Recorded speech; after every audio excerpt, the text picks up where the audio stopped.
Hello students, today we will start class 12th biology chapter 3rd human reproduction. Today we will start fertilisation and implantation.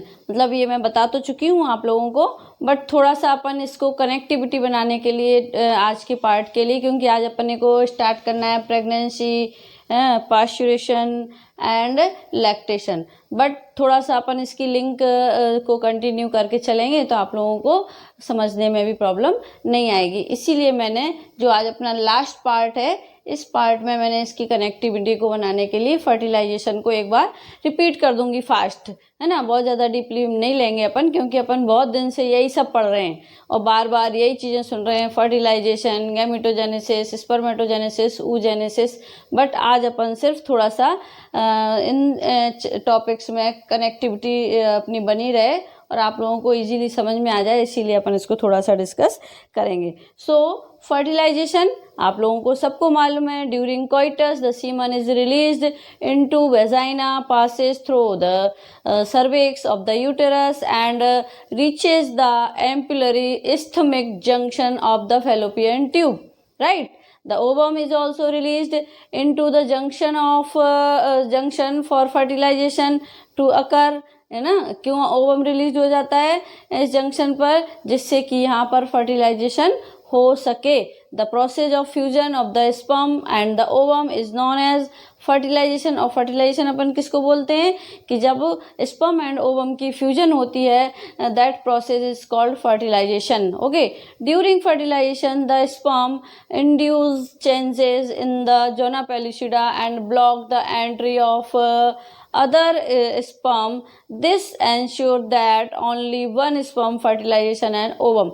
It means जब fertilization complete हो जाता है या during fertilization जब ovum में changes आते हैं, क्या changes आते हैं, सॉरी, sperm में changes आते हैं कि जोना पेलिसिडा की लेयर फॉर्म हो जाती है उसके सराउंडिंग में, और वो उस एंट्री को ब्लॉक कर देती है जहाँ से स्पर्म एंटर हुआ है. और एंटर हुआ है तो फिर क्या होगा, यदि एंटर हो गया है स्पर्म तो वो ये इंश्योर कर लेती है कि जो स्पर्म एंटर हुआ है वो उसी स्पीसीज का या वही जो स्पर्म है वही गैमेट है जो ओवम के साथ फर्टिलाइजेशन करने के लिए सूटेबल है, और अदर स्पर्म के लिए वो एंट्री वहाँ से क्लोज कर देती है. ठीक है ना. The enzymatic secretions of the acrosomes help the sperm. मैंने आपको बताया था कि जो एक्रोसोम होता है किसका, स्पर्म के हेड पर जो कैप लाइक स्ट्रक्चर होती है ना एक्रोसोम, उसमें बहुत सारे एंजाइमेटिक रिएक्शंस होते हैं जिसकी वजह से वो ओवम की या एग की टफ लेयर को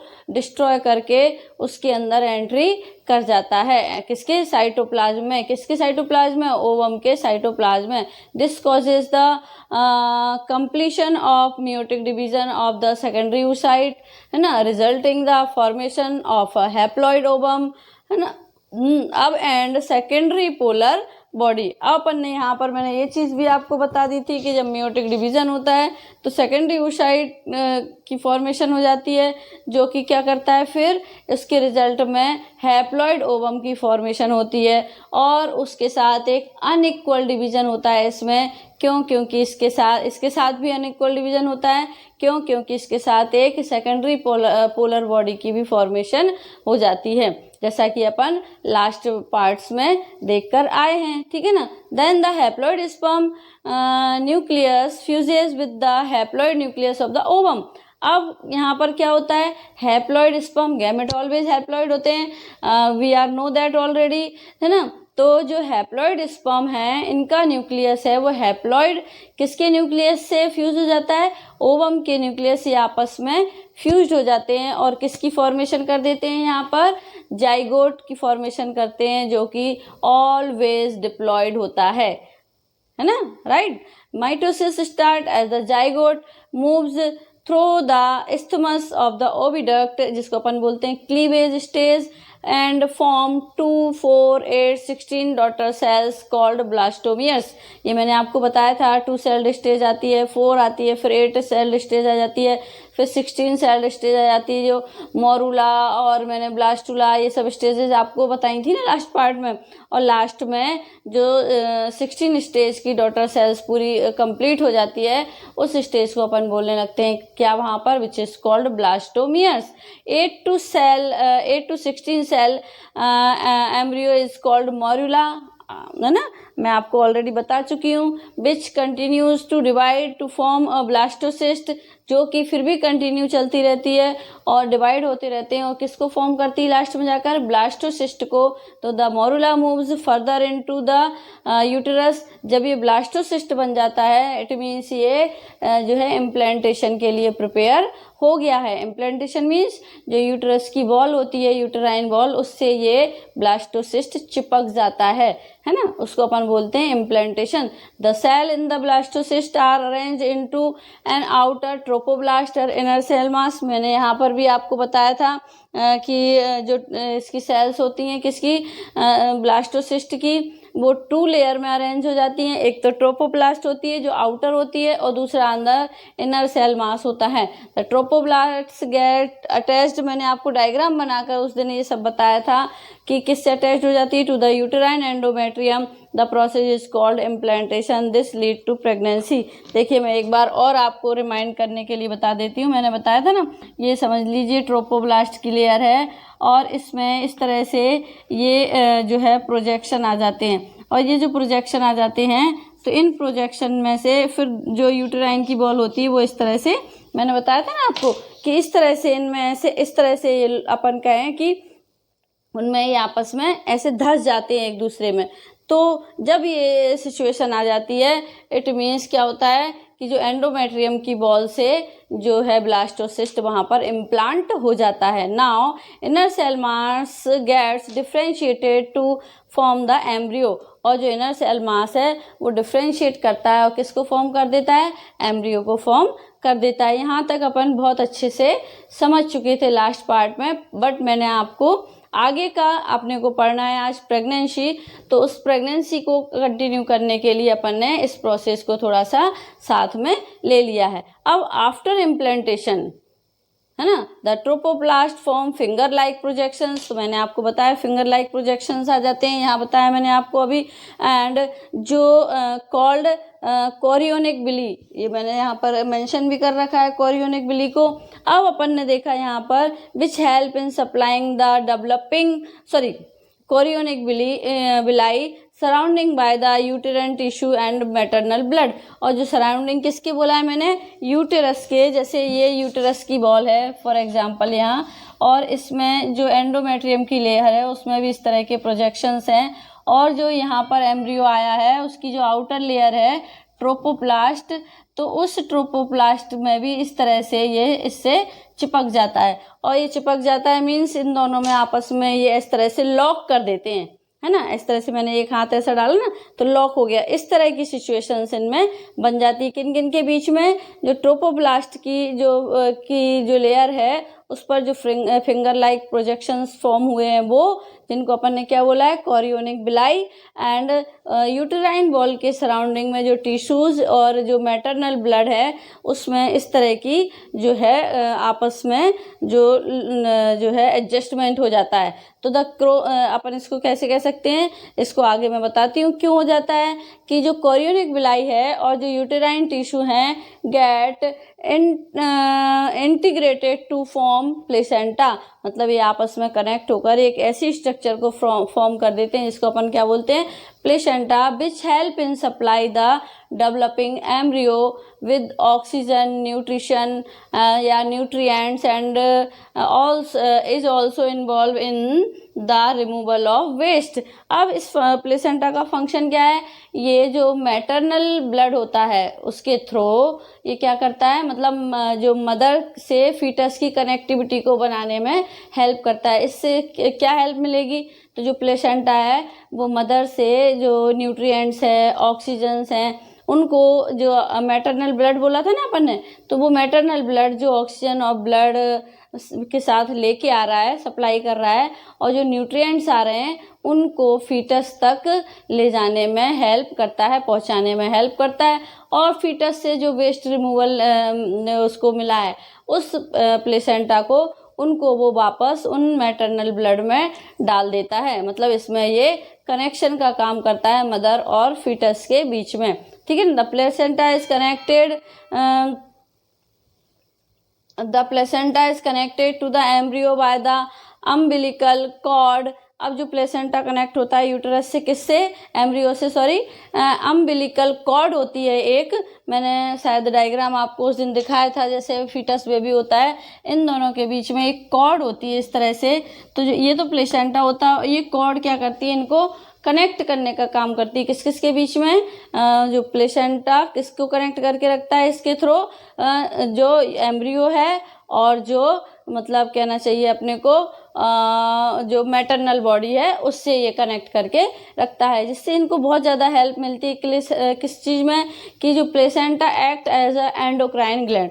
प्लेसेंटा क्या करता है, एक तरह से एंडोक्राइन ग्लैंड की तरह, मतलब उसके अदर फंक्शंस भी मैं आपको यहाँ पर बता रही हूँ। अकेला सिर्फ इस कनेक्शन से ही उसका जो है सफिशिएंट नहीं हो जाता उसके लिए, ये इम्पोर्टेंट नहीं है यहाँ पर। एक बहुत सारे उसके वर्क ऐसे हैं, बहुत सारे टाइप से वो इस तरह से एक्ट करता है कि ये मतलब मोस्ट इम्पॉर्टेंट स्ट्रक्चर होता है किस टाइम पर, जब प्रेगनेंसी कंटिन्यू हो रही होती है उस टाइम पर। बिकॉज ये जो प्लेसेंटा है act as an endocrine gland and produce the human chorionic कहना चाहिए gonadotropins, human placental lactogens, estrogen, progesterone and relaxin तो लास्ट टाइम पर, जो प्रेगनेंसी का लास्ट टाइम चल रहा होता है उस टाइम पर, जो लेटर स्टेज होती है प्रेगनेंसी की उस टाइम पर रिलीज होता है। किसके थ्रू होता है, लेकिन प्लेसेंटा के ही थ्रू, है ना। मतलब कनेक्ट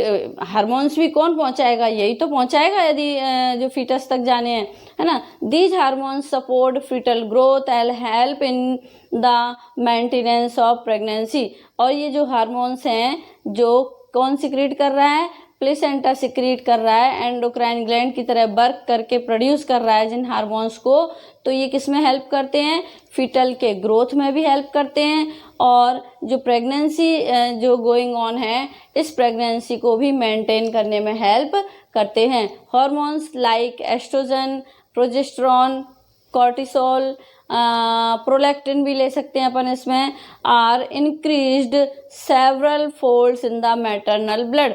अब जब प्रेगनेंसी स्टार्ट होती है तो आपने गेस्टेशनल पीरियड जिसको अपन बोलते हैं, है ना, तो उस टाइम पर अपन ने देखा है मोस्टली फीमेल्स में क्या है, हार्मोनल्स जो है हार्मोनल इम्बैलेंस हो जाता है। इम्बैलेंस मीन्स जो जैसे थायरोक्सिन हार्मोन है, इंसुलिन है, इनका लेवल अचानक से बढ़ने लग जाता है ना, और बढ़ने लग जाता है तो हालांकि ये सिर्फ होता गेस्टेशन पीरियड में ही है, इसलिए गेस्टेशनल पीरियड में होता है, बाद में जाकर ये सब नॉर्मल हो जाता है। Immediate after implantation the inner cell mass and inner cell mass gets differentiated into ectoderm, mesoderm and endoderm.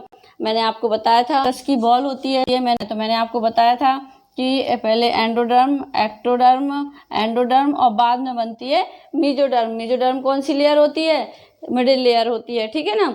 अब इनका फंक्शन क्या है, which give rise to different tissues, है ना। अब ये क्या करते हैं, जब फीटल का डेवलपमेंट होता है ना, तो ये जो डिफरेंट टाइप्स की 3 लेयर्स हैं, ये डिफरेंट लेयर्स जो फीटल में टिश्यूज का, सेल्स का डेवलपमेंट हो रहा है, डिफरेंट टाइप के टिश्यू बन रहे हैं, उनको ये बनाने में हेल्प करते हैं। मतलब इनसे ही बनते हैं, आगे जाकर डिफ्रेंशिएट होकर यही डिफरेंट टाइप के टिश्यूज बनाती हैं डिफरेंट टाइप के ऑर्गन्स में। This ability of the inner cell mass is due to the presence of multipotent cell called stem cells। और ये एबिलिटी क्यों होती है इन लेयर्स में, क्योंकि इन लेयर्स में स्टेम सेल्स प्रेजेंट होती हैं। स्टेम सेल्स क्या होती हैं, आप लोग जानते हैं स्टेम सेल्स, आजकल अपन बहुत सुनते हैं कि स्टेम सेल्स के थ्रू इसकी सर्जरी करवाई, लिवर की फॉर्मेशन कर दी, ऐसा कर दिया, वैसा कर दिया। आजकल तो वैसे सभी फैमिलियर हैं इस वर्ड से, तो स्टेम सेल्स की वजह से इनमें ये सब होता है। अब स्टेम सेल क्या होती हैं, जैसे कि most of the major organs are formed at the end of 12 weeks of pregnancy.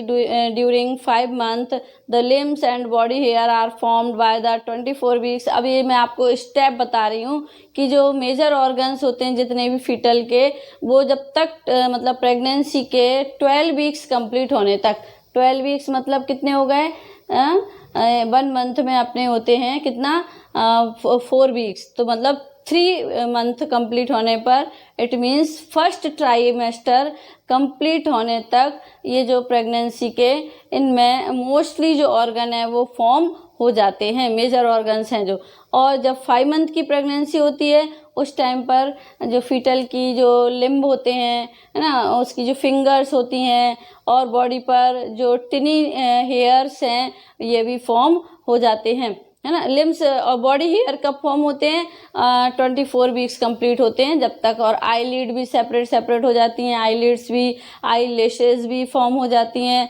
अब अपन देखें लास्ट मंथ, 3 ट्राइमेस्टर होते हैं, अपने को मालूम है 3 मंथ का एक एक होता है। At the end of 9 month the fetus is fully matured, मतलब अपने को मालूम है कि जो ह्यूमन बींग्स में जो प्रेगनेंसी का जो पीरियड होता है वो 36 वीक टू 37 वीक्स तक फिक्स है ना, या 9 मंथ भी अपन जिसको कह सकते हैं। तो इस टाइम तक 9 मंथ में आने तक जो है बेबी पूरी तरह से फुली मैच्योर हो जाता है, फुली फॉर्म हो जाता है।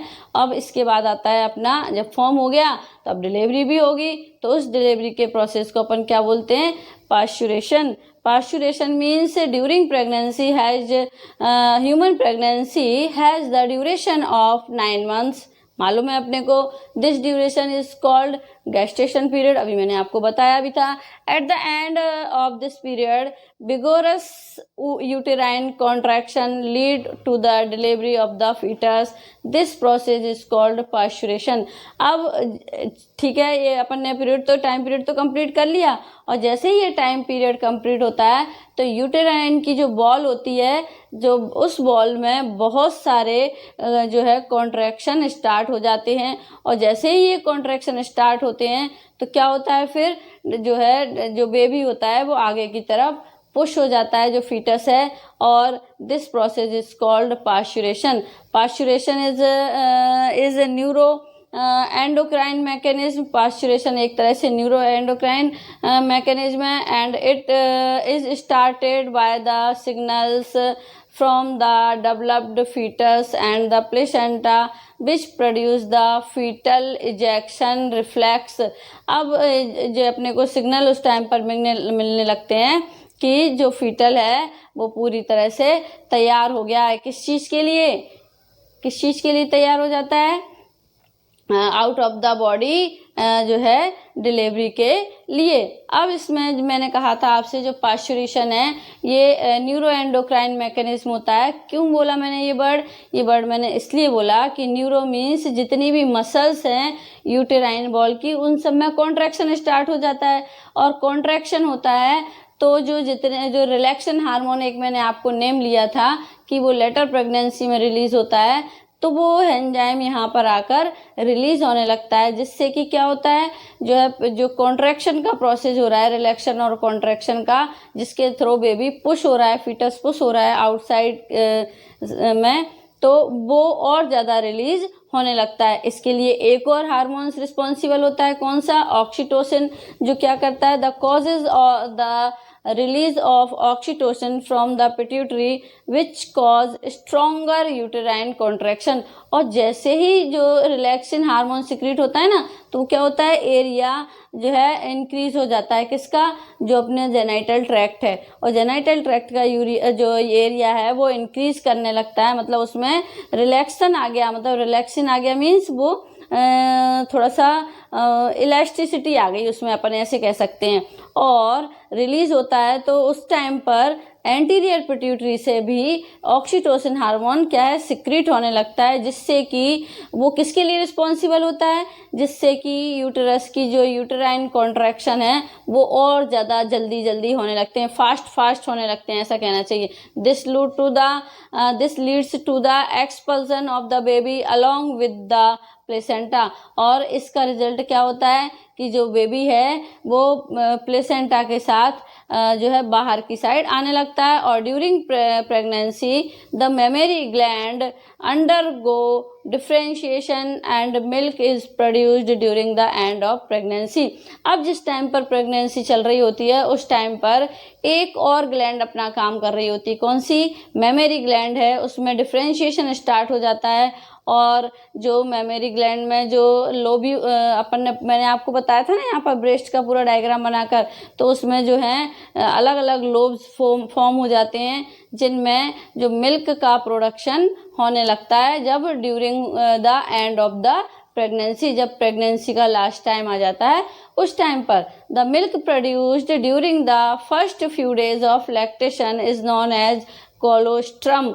अब मैंने आपको एक चीज़ उस टाइम पर बताई थी कि जो मिल्क का प्रोडक्शन हो रहा है तो स्टार्टिंग के डेज में जब बेबी न्यूली बेबी बॉर्न होता है तो अपने यहाँ कहते हैं ना कि फर्स्ट फ्यू डेज में बच्चे को माँ का जो येलो मिल्क होता है वही फीड कराना चाहिए। वो क्यों बोलते हैं? उस मिल्क को अपन उस टाइम पर एक नेम दिया है कोलोस्ट्रम्स। अब ये क्यों बोला है? क्योंकि इसमें it contains several antibodies that at the new born to develop resistance. क्योंकि जो न्यूली बॉर्न बेबी होता है उसके अंदर खुद की इम्यूनिटी नहीं होती जस्ट जब वो बॉर्न होता है, लेकिन जो मिल्क होता है मदर का जो फर्स्ट फ्यू डेज में जो वो फीड कराती है उससे उसके अंदर एंटीबॉडीज़ डेवलप होते हैं और वो डेवलप करते हैं क्या? न्यूली बॉर्न बेबी की बॉडी में रेजिस्टेंस पावर को डेवलप करते हैं, बिकॉज इसमें इम्यूनोग्लोबिन प्रेजेंट होता है। और कहना चाहिए अपने को बहुत सारे जो है एंटीबॉडीज़ भी डेवलप हो जाते हैं इसके साथ साथ ही, जिससे कि जो न्यूली बॉर्न बेबी को रेजिस्टेंस पावर प्रोवाइड करने में हेल्प या इंक्रीज करने में हेल्प मिलती है। ठीक है ना? तो ये अपना यहाँ पर हो गया आज अपना चैप्टर कंप्लीट। मैंने आपको यहाँ से लिया था वापस fertilisation and implantation, pregnancy, lactation, है ना, और पास्चुरेशन। ये अपन ने सारे टॉपिक्स को आई थिंक चैप्टर 3 का मैंने शायद ऐसा कोई टॉपिक शायद छोड़ा नहीं होगा। यदि फिर भी कोई रह गया हो और आपके माइंड में कोई क्वेश्चन हो तो please leave a comment in my comment box. Thank you.